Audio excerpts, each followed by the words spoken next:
Hello everyone, स्वागत है आप सभी का लॉ एंड जुडिशरी क्लासेस में। मैं शिवांगी गुप्ता स्वागत करती हूं आप सभी का आपके अपने इस यूट्यूब चैनल पे।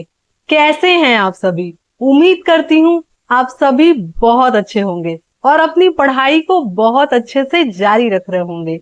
आज हम बात करेंगे सिंधु घाटी सभ्यता के लेक्चर नंबर 3 के बारे में और आज हम सिंधु घाटी सभ्यता को पूरी तरीके से कंप्लीट करेंगे। ठीक है, लेकिन अब क्लास शुरू करने के पहले अगर आपने जो है वीडियो को लाइक नहीं करा है तो पहले ही कर लीजिए, चैनल को सब्सक्राइब नहीं करा है तो सब्सक्राइब कर लीजिए और बेल आइकन को प्रेस कर लीजिए ताकि जैसे ही क्लास अपलोड हो आपको सबसे पहले उसका नोटिफिकेशन मिल जाए।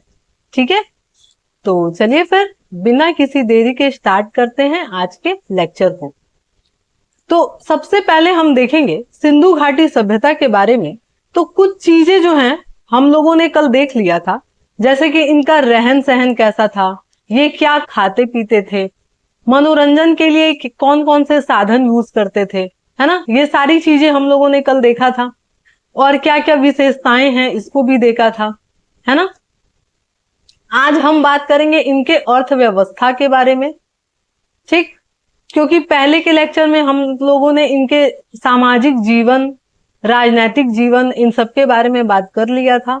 आज हम इनके आर्थिक व्यवस्था के बारे में यानी आर्थिक जीवन के बारे में बात करेंगे। ठीक है, तो क्या कह रहा है आर्थिक व्यवस्था के बारे में कि कृषि। ठीक है, सबसे पहले जो है हम लोग बात करेंगे किसके बारे में, कृषि के बारे में, कि हड़प्पा वासी बड़े पैमाने पर कृषि करते थे। ठीक है, क्योंकि हम बताए थे कि लकड़ी के हल और मिट्टी के हल जो है प्राप्त हुए हैं, है ना, तो बड़े पैमाने पे क्या करते थे, कृषि करते थे। फिर हड़प्पा वासियों का मुख्य पेशा था ये। ठीक है, मुख्य पेशा क्या था, कृषि था।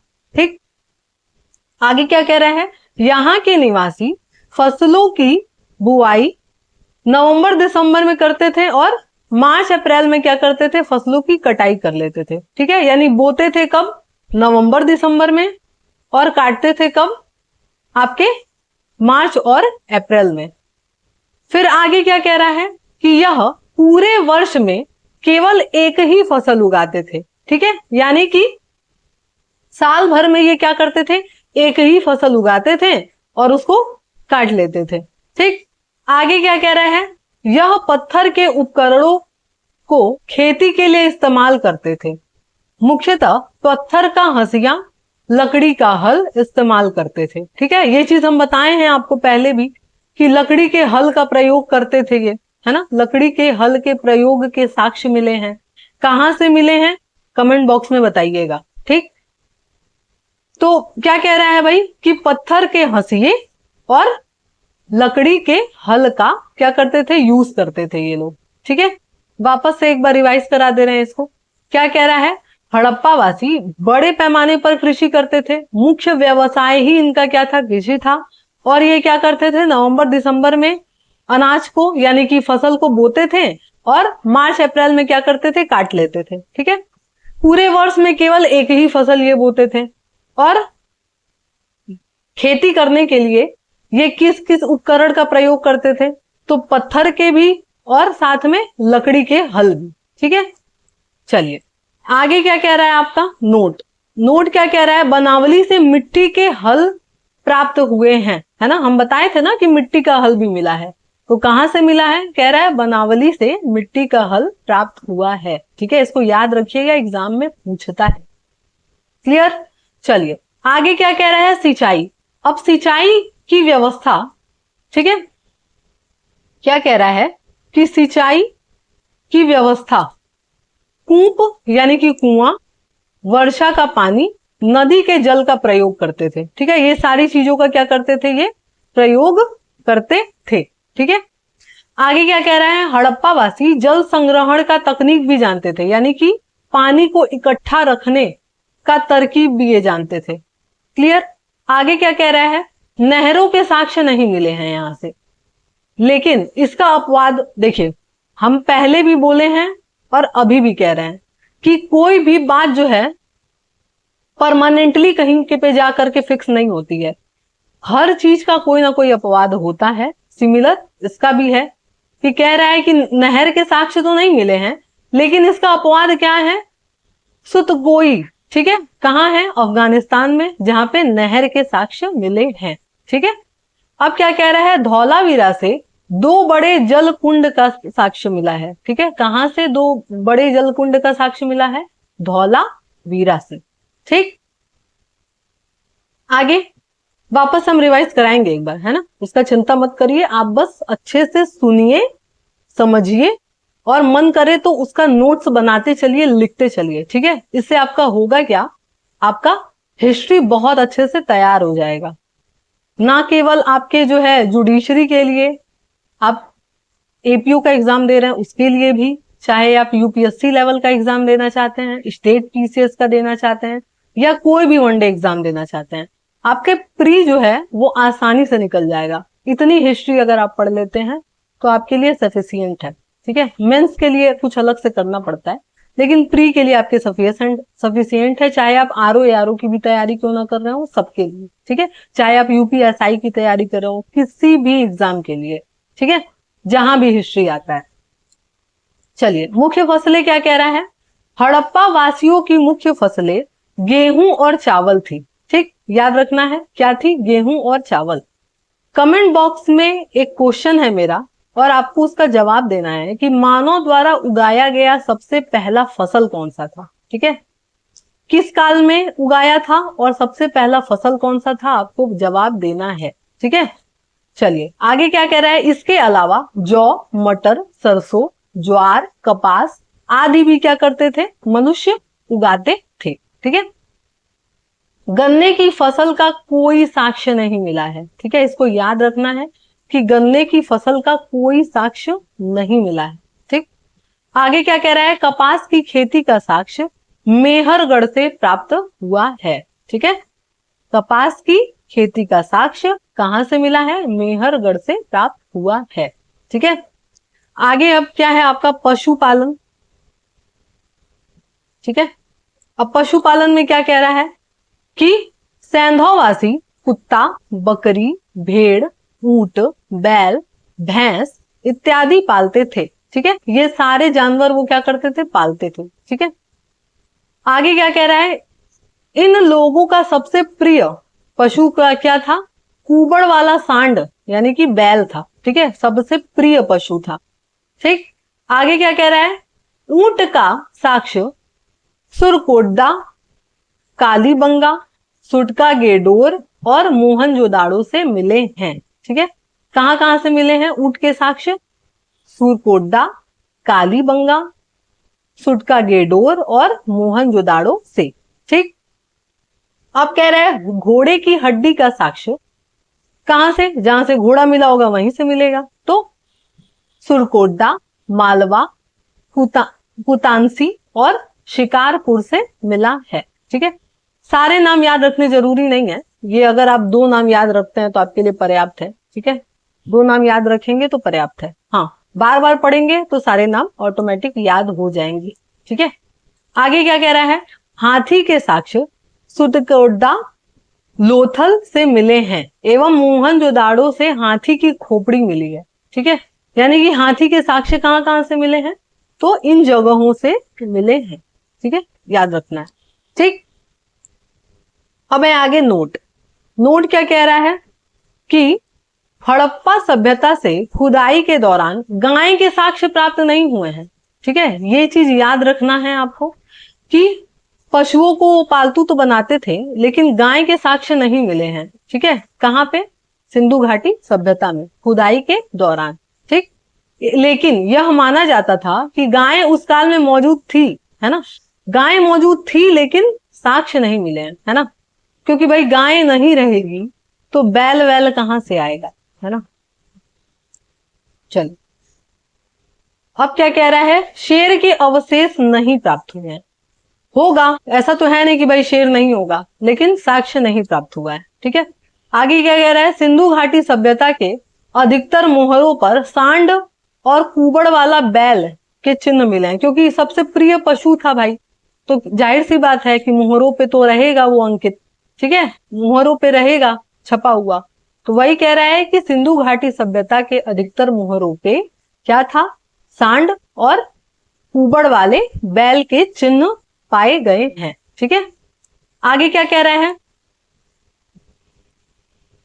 हस्तशिल्प। ठीक है, हस्तशिल्प। अब ये क्या है, तो कह रहा है सिंधु वासियों को धातु कर्म विज्ञान की जानकारी थी, यानी कि कुछ कुछ जो है मटेरियल मिला करके कुछ नई चीजें बनाना, जैसे कि तांबा और टीन मिला करके क्या बनाते थे, कांसा, है ना, ये बनाते थे। ठीक है, ब्रॉन्ज बनाते थे। ठीक, इसलिए इसको कांस्य युगीन सभ्यता भी कहा जाता है ना, यही रीजन है। आगे क्या कह रहा है, वे मिट्टी और धातु के बर्तन बनाते थे। ठीक है, मिट्टी के टेराकोटा, है ना, टेराकोटा भी बनाते थे। धातु, हड्डी या हाथी दांत की मूर्तियां भी बनाई जाती थी। ठीक है, आगे क्या कह रहा है, हड़प्पा वासी मनके बनाते थे। ठीक है, और इसके अतिरिक्त कृषिगत उपकरण भी बनाए जाते थे, है ना, हम बताए हैं ना कि पत्थर से भी जो है कुछ कुछ चीजें बनाई जाती थी खेती करने के लिए, है ना, लकड़ी से बनाई जाती थी, हल, मिट्टी के हल, है ना, तो ये सारी चीजें क्या होती थी, किया जाता था। ठीक, याद रहेगा। चलिए, अब क्या कह रहा है, नोट। नोट में क्या कह रहा है, चनहूदरों से मनके बनाने का कारखाना प्राप्त हुआ है। ठीक है, इसको याद रखिएगा, बहुत सारे एग्जाम में पूछा है। अगर आप जो है एक बार चेक भी करे होंगे तो उसमें भी मिला होगा आपको, प्रीवियस ईयर क्वेश्चन पेपर में भी। ठीक है, आगे क्या कह रहा है, हड़प्पा सभ्यता से सोने एवं लोहे का साक्ष्य नहीं मिला है। ठीक है, किसका किसका नहीं मिला है, सोना और लोहा का साक्ष्य नहीं मिला है। ठीक है, इसको याद रखिएगा, एग्जाम में पूछता है। ठीक, अब क्या कह रहा है, व्यापार वाणिज्य। इसमें क्या कह रहा है कि हड़प्पा सभ्यता से आंतरिक एवं बाह्य दोनों प्रकार के व्यापार के साक्ष्य मिले हैं, यानी कि अपने अंदर भी, यानी कि देश के अंदर भी व्यापार हो रहा है और दूसरे देश से भी व्यापार हो रहा है, ऐसा। ठीक है, यही कह रहा है कि आंतरिक और बाह्य व्यापार दो प्रकार के क्या मिले हैं, साक्ष्य मिले हैं। ठीक, आगे क्या कह रहा है, हड़प्पा वासी दूर दराज के देशों से वाणिज्यिक व्यापार करते थे, है ना, दूर दूर के देशों से। अब बाह्य व्यापार में वो कहां कहां से करते थे, मेसोपोटामिया, मिस्र, बेबीलोन और दजला फरात की सभ्यता। ठीक है, ये हर जगह से ये क्या किए हैं भाई, व्यापार करे हैं और इसके साक्ष्य भी मिले हैं। ठीक, आगे क्या है, वस्तु विनिमय पद्धति का प्रयोग करते थे, है ना, बार्टर सिस्टम था कि एक सामान के बदले, है ना, एक्सचेंज सिस्टम कि एक सामान के बदले दूसरा सामान। ठीक है, कि अगर किसी को 10 किलो आलू लेना है तो आप 10 किलो आलू दे दिए और बदले में आपको 10 किलो प्याज लेना है तो आप प्याज ले लिए। ठीक है, ऐसा। अब क्या कह रहा है, व्यापार के लिए मुहरों का भी इस्तेमाल किया जाता था। ठीक है, कि जरूरी नहीं है कि केवल जो है बार्टर सिस्टम ही था, विनिमय ही जो है तरीका अपनाया जाता था व्यापार के लिए, ऐसा नहीं है, मुहरों का भी प्रयोग किया जाता था, है ना। फिर धीरे धीरे जो है इंसान सोने का सिक्का यूज किया, चांदी का यूज किया, तांबे का यूज किया, उसके बाद सांकेतिक मुद्रा शुरू कर दिया, है ना। और अब तो आप लोग देखते ही हैं कि एक नोट पे जो है लिख दिया जाता था। अब और डेवलपमेंट हुआ, उसके बाद क्या, फोन पे देख करके संतुष्ट हो जाते हैं, एक मैसेज कि हाँ अपने खाते में क्या हुआ, पैसा चला गया, है ना। ये देख करके ही इंसान क्या होता है, संतुष्ट हो जाता है ना। चलिए, आगे क्या कह रहा है, व्यापार के लिए मुहरों का इस्तेमाल भी किया जाता था। व्यापार के लिए यातायात का साधन नदी मार्ग, समुद्र मार्ग जो है मुख्य रूप से था। और आज के जमाने में भी देखा जाए तो ज्यादातर जो है ट्रेड किससे होता है, समुद्र मार्ग से ही होता है ना। चलिए, याद रहेगा सारी चीजें। अभी हम वापस एक बार रिवाइज कराएंगे। ठीक है, क्लास में देखिए, याद कर लीजिए, क्लास के क्लास में याद करेंगे तो फायदा ये रहेगा कि वापस से जब रिवाइज करेंगे तो दिमाग में छप जाएगा। ठीक है, और नोट्स भी बनाते चलिए। आगे क्या कह रहा है, नोट। लोथल से बड़े पैमाने पर फारस की खाड़ी की मुहरें मिली हैं, क्योंकि भाई मुहरों से भी क्या होता था, व्यापार होता था। तो फारस की खाड़ी के मुहर मिले हैं, कहां मिले हैं, लोथल में मिले हैं। ठीक है, आगे क्या कह रहा है, लोथल को व्यापारिक सिंधु घाटी सभ्यता का व्यापारिक केंद्र यानी कि बंदरगाह नगर कहा जाता था, है ना, जहां से ज्यादातर क्या होता था, व्यापार किया जाता था। ठीक, अब क्या कह रहा है, सावधान विधियां। ठीक है, यानी कि भाई अगर कोई मरा गया तो हम ऐसे व्यक्ति का करेंगे क्या, है ना।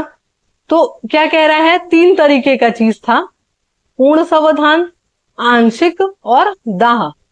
ठीक है, यानी कि जलाना। ठीक है, तो अब तीनों तरीका कैसे, ठीक है, तीनों तरीका कैसे, हाँ, तीनों तरीका कैसे। पहला क्या है, पूर्ण सावधान, तो कह रहा है पूरे शरीर को क्या किया जाएगा, दफना दिया जाएगा।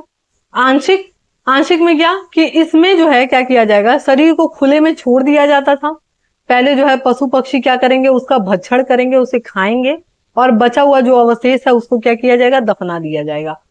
उसके बाद तीसरी कंडीशन कि पूरे शरीर को आग में सुपुर्द कर दिया जाए। ठीक है, अब ये वाला कंडीशन कोई नहीं अपनाता है, बकवास सा कंडीशन है ना। आपको पढ़ के ही लग रहा होगा कितना बेकार कंडीशन है ना।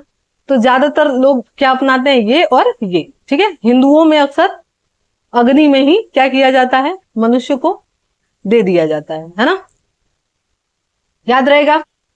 चलिए, अब इसके बाद क्या है, देखिए ऐसा है ना, दिख रहा है कि कुछ कुछ अवशेष मिले हैं, दिख रहा है।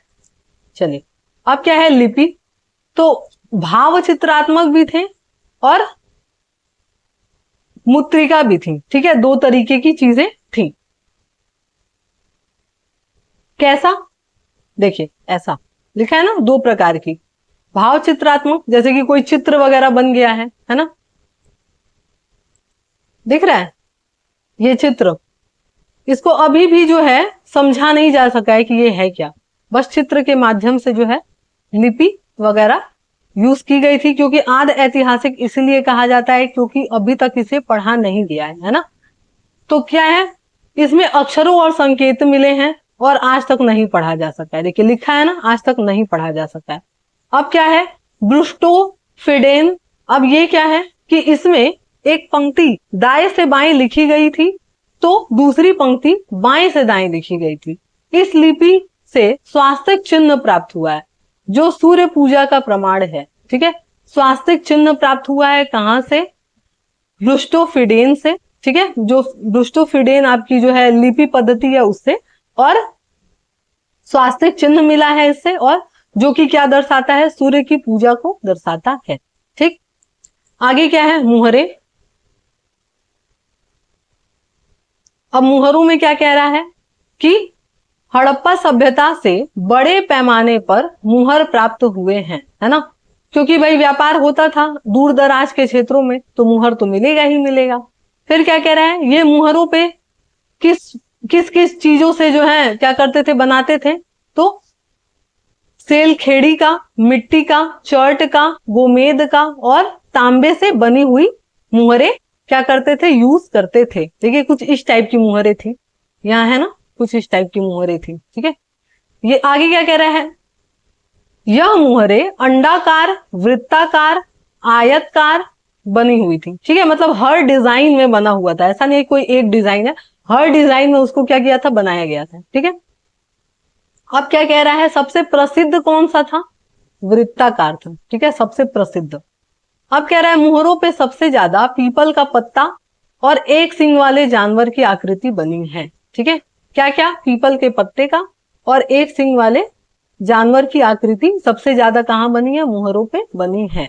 ठीक, पशुपति की मुहर जो है मोहनजोदाड़ो से प्राप्त होती है, क्योंकि सबसे प्रिय जो है देवता थे इनके पशुपति, जो लॉर्ड शिवा को दर्शाते हैं। ठीक है, शिव जी को। आगे क्या कह रहा है, सिंह वाले नर देवता 4 जानवर से घिरे हुए हैं, एक तरफ हाथी और बाघ, दूसरी तरफ एक भैंस, गेंडा। इसके अलावा मंच के नीचे 2 हिरण, ठीक है, देखे गए हैं। ठीक है, देखिए ये दिख रहा है, इसको जूम कर दे हम ताकि आपको दिखाई दे अच्छे से। ठीक है, ऐसा ऐसा बना हुआ है। ठीक है, ध्यान रहेगा। चलिए, अब क्या कह रहा है इसके बाद क्या आप जानते हैं? क्या जानते हैं भाई, क्या बताना चाह रहे हो बताओ। तो क्या कह रहा है कि लोथल से 2 मुंह वाले राक्षस की आकृति प्राप्त हुई है। ठीक। फिर क्या कह रहा है, चनहुदरों से प्राप्त मुहरों पे 3 घड़ियाल की आकृति बनी हुई है। फिर कह रहा है गाय, ऊंट व घोड़ों का अंकन मुहरों पे नहीं मिला है। ठीक है, ये चीज याद रखना है कि गाय, ऊंट और घोड़ों का अंकन किस पे नहीं मिला है? मुहरों पे नहीं मिला है। ठीक है। अब इसके बाद क्या है भाई, बहुत हो गया सिंधु घाटी सभ्यता। अब हम पढ़ेंगे इसका पतन, कि ये समाप्त कैसे हुआ ये सभ्यता। ठीक है। क्या कह रहा है, किसने बोला महामारी? कोई बोला है कि महामारी आया और पूरा सभ्यता क्या हुआ, खत्म हो गया। कौन बोला? जॉन कैनेडी बोले। ठीक है, कि मलेरिया फैल गया और सभ्यता समाप्त हो गया। अब कह रहा है नदी के मार्ग में परिवर्तन हुआ। ये माधव स्वरूप वत्स बोले कि नदी के मार्ग में परिवर्तन हुआ और ये सभ्यता क्या हुआ, समाप्त हो गया। जलवायु परिवर्तन किसने कहा? तो अमलांद घोष जो हैं वो कहते हैं कि जलवायु परिवर्तन हुआ जिससे ये सभ्यता क्या हुआ, पूरी तरीके से क्या हुआ, खत्म हो गया। ठीक। अब क्या है, भूकंप। राइक्स कहते हैं कि भूकंप आया और सब क्या हुआ, पूरी सभ्यता मलबे में दब गई। ठीक। आर्य का आक्रमण। बीबी लाल के अनुसार वो कहते हैं कि मध्य एशिया से आर्य ने हड़प्पा वासियों को क्या किया, विस्थापित कर दिया। ये इतना उचित नहीं लगता है, क्योंकि अगर ऐसा कुछ हुआ होता तो फिर आर्य बेवकूफ थोड़े ही थे जो कि बाद में फिर से ग्रामीण सभ्यता बसाएंगे। जब उनको बना बनाया शहरी सभ्यता मिल रहा है तो वो ग्रामीण क्यों बसाएंगे? तो ये कहना उतना उचित नहीं है। हाँ, सबसे उचित क्या है, सबसे उचित माना जाता है बाढ़ को। ठीक है, मार्टिन व्हीलर जो है, या भूकंप या बाढ़, इन दो को जो है सबसे उचित माना जाता है। तो मार्टिन व्हीलर और जॉन मार्शल के अनुसार बाढ़ आने से सिंधु घाटी सभ्यता जो है क्या हुई, नष्ट हो गई। ठीक है, ये सबसे ऑथेंटिक माना जाता है सिंधु घाटी सभ्यता के पतन के लिए। ठीक है। अब इसके बाद जो है वैदिक काल आएगा, जो कि हम लोग नेक्स्ट लेक्चर में देखेंगे। वापस से हम लोग क्या करते हैं, अपने सिंधु घाटी सभ्यता को एक बार क्या कर लेते हैं, रिवाइज कर लेते हैं। ठीक है, जल्दी से मेरे साथ बोलते चलिएगा। ठीक है, जैसे जैसे हम बोलेंगे वैसे वैसे आप भी बोलिएगा, तभी जो है तैयार होगा आपका सब्जेक्ट। ठीक है, क्या है, सबसे पहले हम लोग देखें अर्थव्यवस्था। अर्थव्यवस्था में क्या, कि बड़े पैमाने पे कृषि होता था। कृषि क्या था, मुख्य पेशा था। नवंबर दिसंबर में बोते थे और मार्च अप्रैल में काट लेते थे। और एक वर्ष में जो है एक ही फसल बोते थे। पत्थर के उपकरण का प्रयोग करते थे और साथ में लकड़ी के हल का भी प्रयोग करते थे। फिर हम लोग नोट देखें, उसमें क्या था कि बनावली से मिट्टी के हल का साक्ष्य मिला है। फिर सिंचाई तो कुएं से करते थे, वर्षा के पानी से करते थे। और जल संग्रहण यानी कि पानी को इकट्ठा करने का तकनीक भी इनको पता था। नहरों का साक्ष्य नहीं मिला है, लेकिन कहां से मिला है, सुडकोई यानी कि अफगानिस्तान से नहर के साक्ष्य मिले हैं। धौलावीरा से बड़े बड़े 2 जल कुंड के साक्ष्य मिले हैं। ठीक है, उसके बाद हम लोग क्या देखें, मुख्य फसलें कौन कौन से, तो चावल और गेहूं था।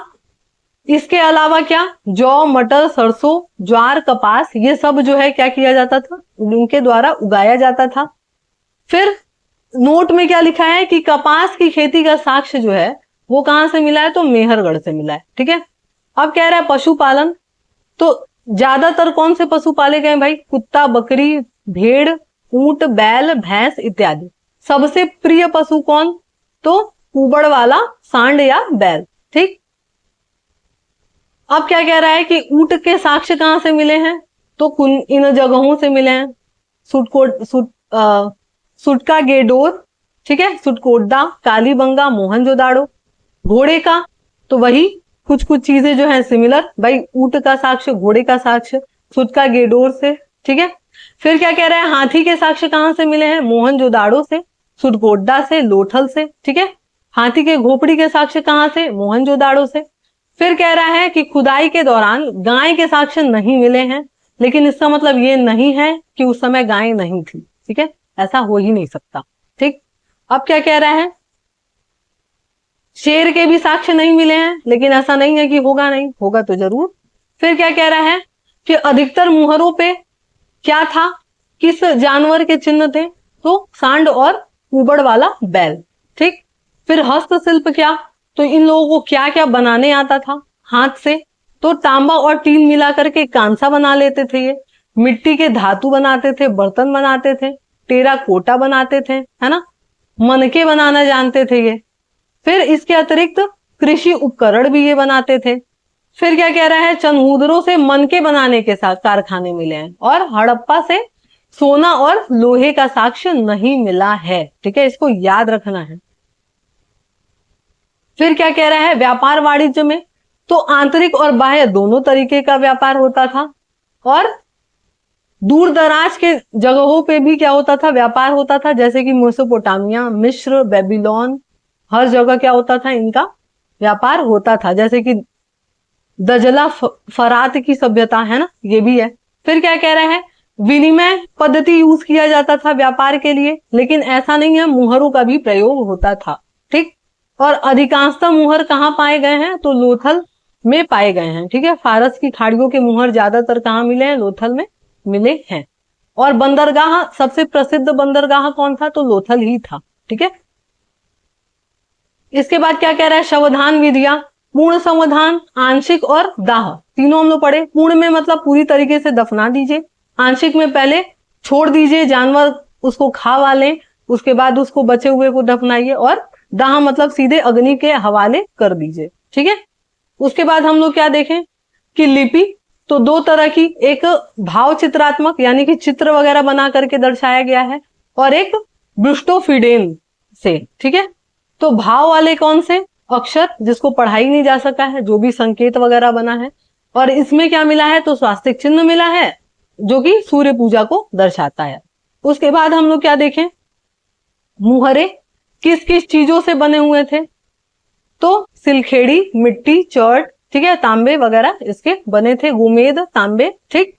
और मोहन हड़प्पा सभ्यता जो है, इससे बड़े पैमाने पे मुहर मिले हैं।